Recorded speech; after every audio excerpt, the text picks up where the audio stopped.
In the white-hot crucible of motorsport, winning is what matters. And that's why Austin Rover are there. There to win.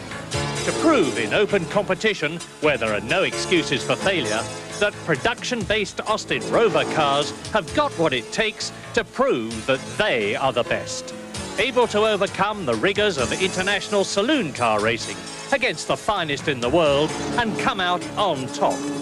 Able to compete in rallies that'll find any car weakness and show the rest the way home. So, let's go with Austin Rover and see what winning's all about.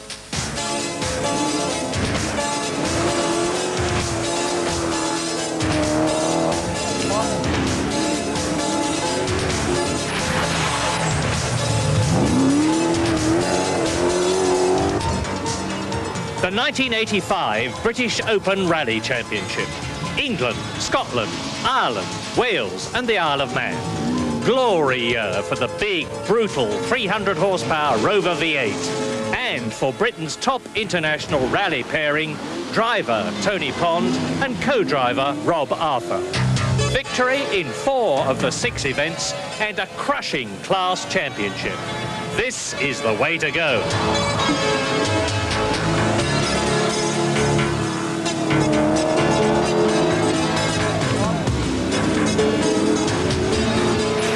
Rallying's one thing, but racing's another.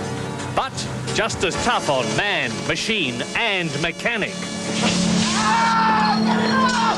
Whilst the mighty Rovers were dominating their rally class in Britain, they were also the class of the field in the prestigious European Touring Car Championship. The magnificent 7 wins in Italy, France, Austria, Spain and Britain. More than any other manufacturer.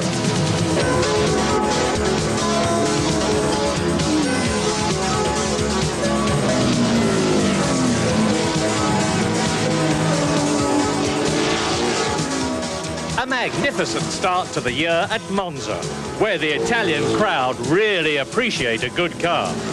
The Rover team first, second and third, with a superb victory for Tom Walkinshaw and Wyn Percy. Meanwhile, back in Britain, Tony Pond was driving as only Tony Pond can, putting down every one of the Rover's 300 horsepower every inch of the way, and confidently treading the narrow line which separates maximum speed from disaster. He spectacularly powered to rally win number 2 in Wales. Unbeatable with a driving style like this.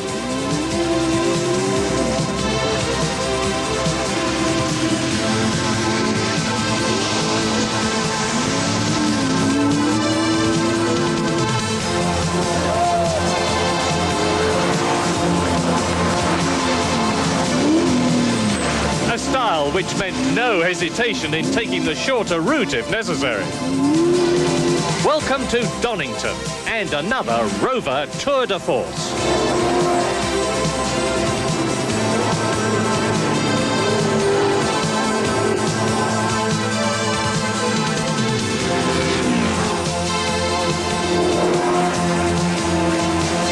Round 3 of the European Championship.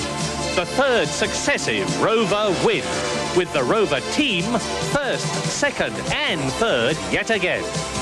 In fact, May was a fabulous month for Austin Rover, riding high on the racetracks of Europe and the rally scene too. For this was when the fabulous little 4-wheel drive MG Metro made its debut with its full-house V6 400 horsepower engine. A sensational package on paper and on the ground, with a magnificent victory for Tony Pond and Rob Arthur in the tough and rugged Argyle Stages rally, just days after its launch.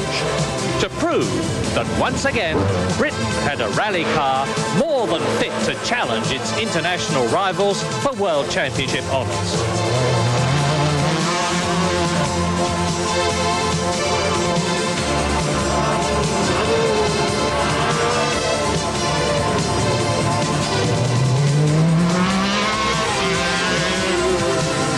Just a few days later, Tony Pond was back in Scotland again. back at the wheel of the big Group A Rover for the Scottish Rally. Back to demonstrate his versatility and Austin Rover command wherever it competes, with a third successive victory. This is the stuff that champion cars and drivers are made of. So now a change of scene to the Nürburgring in Germany's picturesque Eifel Mountains for round 8 of the European Championship, and Rover commandingly in the lead with 4 wins behind them already.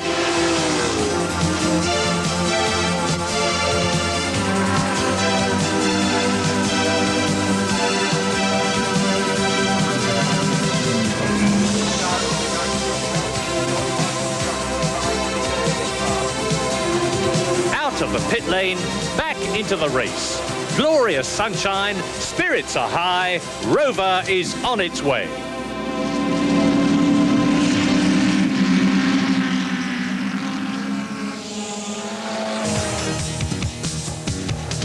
It was wet in Ulster, but as ever, Tony Pond livened things up for everyone.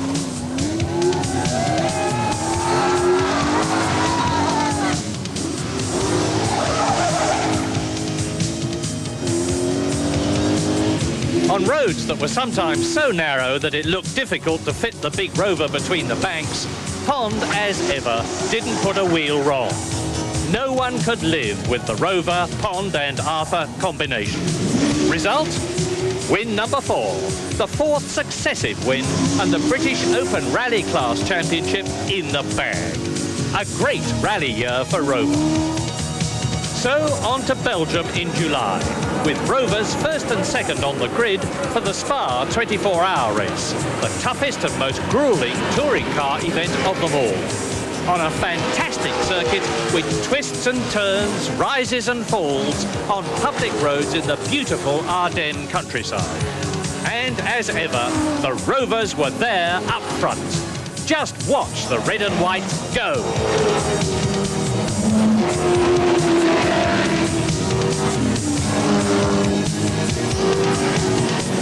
And now look at this lot go. The cheeky little MG Metros in Britain's premier one-make series, the Metro Challenge. Challenge is the word, for it's all too easy to go off. With 1300cc, 110 horsepower and an incredible 120 miles an hour, their performance is almost identical. So it's all down to the drivers. And don't they love mixing it, door handle to door handle. Silverstone, September 8. The TT, the most historic and prestigious saloon car race of them all, and the one Rover wanted to win most of all.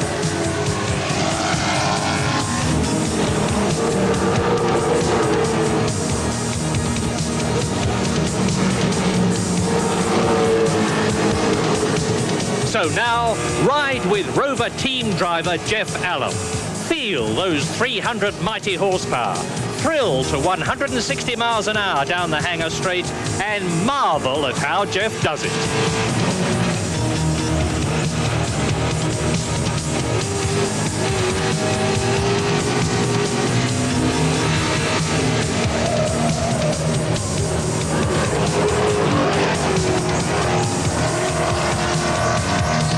Man at work.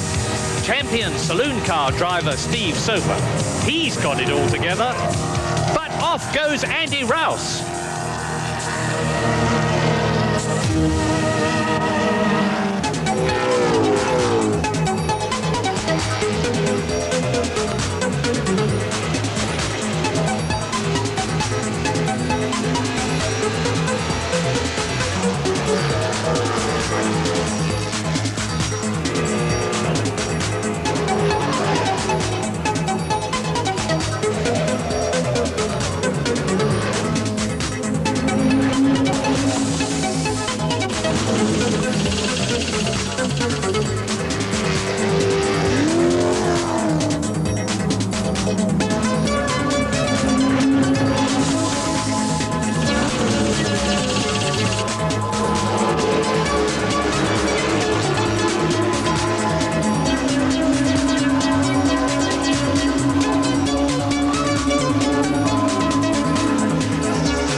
the TT. The 5th victory for Tom Walkinshaw and the appropriately named Win Percy. Well done, Tom, and there's more to come. This was a win really to savour. Every team wants to win its home event, especially when it's the TT. And Rover had done just that. So, hats off to Tom Walkinshaw and his superb team at Kidlington, who had done so much to make Rover the car to beat in 1985 saloon car racing. And as if that wasn't enough, Tom drives them to victory too. But if you think saloon car racing is difficult, how about this? In car with Tony Pond, driving his Rover Vitesse absolutely flat out through the narrow roads of the glorious Isle of Man in the Manx Rally. Literally taking instructions from his co-driver as Rob Arthur calls the road ahead from his pace notes. That's real teamwork. Flat right continues to turn fast K right. 200.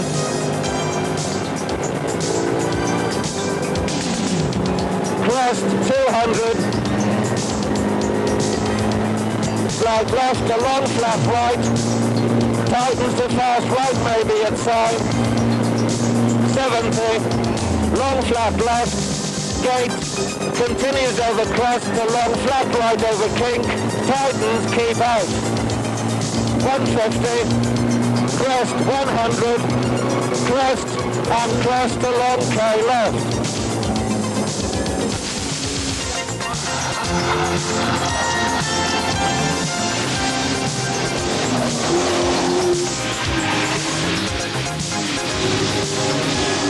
200. Crest to fast right, flat left.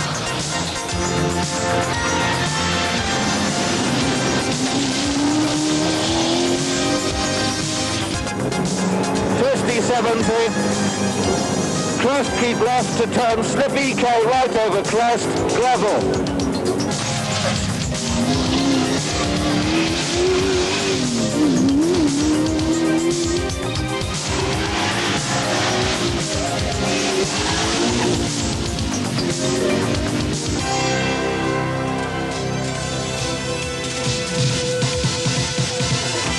Almost as tight and twisty in its way is the short circuit at Nogaro in France, scene of a vital round in the French Saloon Car Championship, with the cool and calm ex-Grand Prix driver Jean-Louis Schlesser slicing his way through the field in his Rover.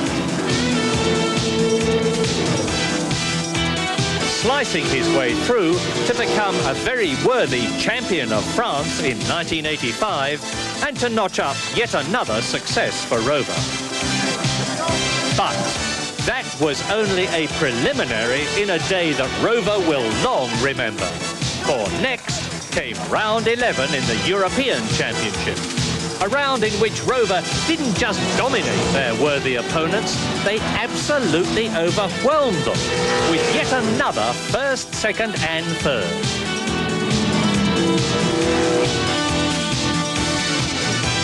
And what a sight it was to see the three Rovers finishing in line abreast to take the maximum points.